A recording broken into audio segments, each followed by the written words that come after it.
Hello guys, welcome back to my channel. It's your girl Ciegi and today is Military Monday. I did not forget. I am like 3 for 3 right now, so shout out to me. So today we are going to be talking about everything that is 4NO, everything that is aerospace medical. So if you are interested in joining the military, joining the Air Force specifically, and becoming a medical technician, then this is the video for you. Okay, so before we get started, don't forget to like, comment, and subscribe. Okay, because your girl's doing a giveaway when we get to 500 subscribers, so just go ahead and hit that thing. All right, let's get started. I have my notebook so I'll remember everything that I need to be talking about today. So let me start by saying that I am a med tech in the Air Force, so I kind of know what I'm talking about. Just a little bit, all right? So don't, if you join and be like, hey, my experience was not like that, I can only speak for me. So we're just going to go over the basics, okay? First things first, do you need any experience, medical experience specifically, to be a med tech in the Air Force? No, you do not need any. You just need a good ASVAB general score. The ASVAB is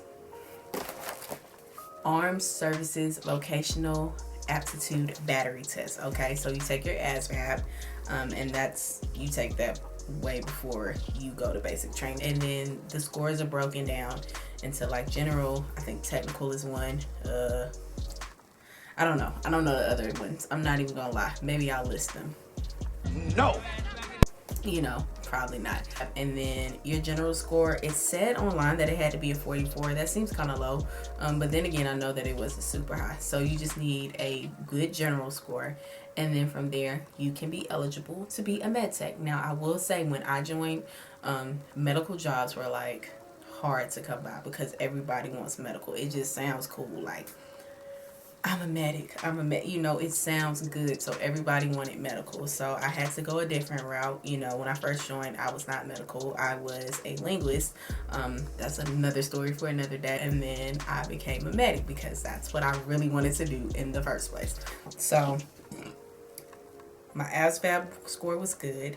I was able to become a medic, and once you are, you get the okay that you're going to be a medic. The first things first is you have to go to tech school. No matter what your job is in the military, you're going to have to go to tech school. Some are longer than others.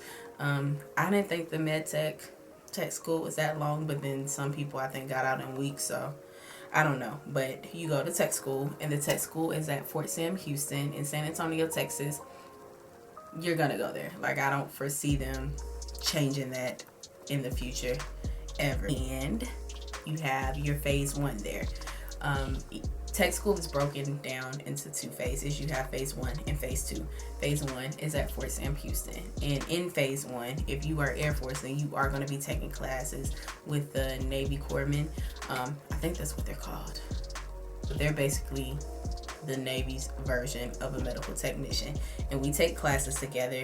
The first portion of your phase 1 is your EMT. And during your EMT, you're preparing to do your skills. You're preparing to treat trauma patients, triaging, and you're also preparing to take your NREMT, which is the National Registry of Emergency Medical Technicians. Boom. I hope that's right, because if it's not, I sound real stupid. Those 2 things together will control your entire life while you are in that portion, because you're either worried about failing skills or you're worried about failing the NREMT. I failed the NREMT the first time I took it because I just gave everybody oxygen and I was like, bye girl. Okay, but you take those 2 tests. If you fail, you will be allowed to try again, so don't let that deter you. You will be allowed to try again. Okay, so you take those, and then you move on to your second half, which is your nursing skills, and that's when you start doing a lot of your bedside stuff, a lot of stuff that you will actually be doing in your day-to-day job. So their blood pressures, getting their vital signs, doing meds and different things like that. You start really honing in on your nursing skills. And I've been told that now They make it easier to get your LPN because we do a lot of things that an LPN would do.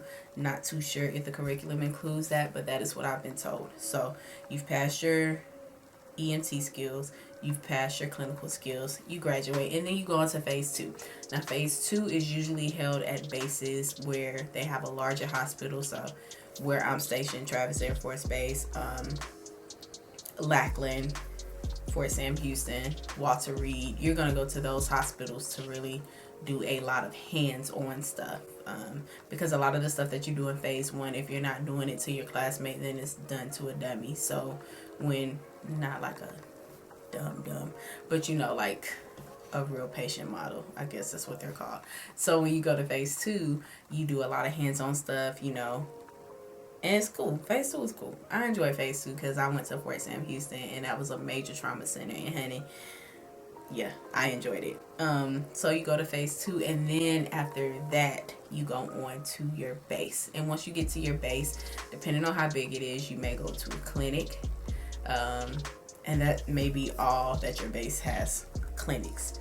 Or you get stationed at a larger one like I am, and then you can go to a clinic, you can go to a specialty clinic, you can go to a ward, or you can work in the emergency department. In the beginning, I worked in a clinic, a specialty clinic, which I loved.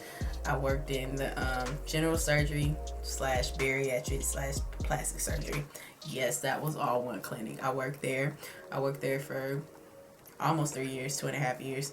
And now I work in the ICU, intensive care unit, which is an inpatient ward, and very different experiences. You know, I went from working basically a 7 to 4, all holidays off, you know, to now I work 12-hour shifts. I work Panama schedule, a holiday. What is that? You know, if you get it, you get it. You don't, you don't. But I mean, like, I'm getting the real hospital experience. But not only that, I'm getting like a lot of experience in dealing with patients that I did not get working in plastic surgery. So they're very different, but they've been great experience nonetheless, because I love healthcare. Like, that's my thing. With being a medical technician, there's also a lot of future opportunities that you can have, as far as, you know, if you really love medical like your girl, there's opportunities to be a nurse, there's opportunities to be a PA, a physician's assistant, there's opportunities to go to med school, and working, like being a med tech really kind of gives you an advantage because you've already been working with patients, you've already started to build those bonds with nurses, with doctors, and so you really already have that experience. So if you like really love medical and you know you want to do it long term, then I strongly suggest that this is the job that you go for.